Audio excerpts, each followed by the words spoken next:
उमापतिं सुरगुरुं वन्दे जगत्कारणं वन्दे पन्नगभूषणं मृगधरं वन्दे पशूनां पतिं वन्दे सूर्यशशाङ्कवरिनयनं वन्दे मुकुन्दप्रियं वन्दे भक्तजनाश्रयं च वरदं वन्दे शिवं शङ्करम् ॐ मृत्युञ्जयाय रुद्राय नीलकण्ठाय शम्भवे अमृतेशाय शर्वाय महादेवाय ते नमः।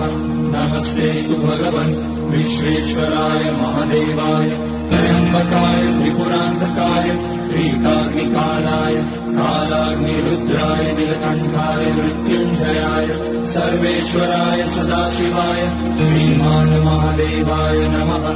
ॐ नमः शम्भवाय च मयोभवाय च नमः शङ्कराय च महेश्वराय च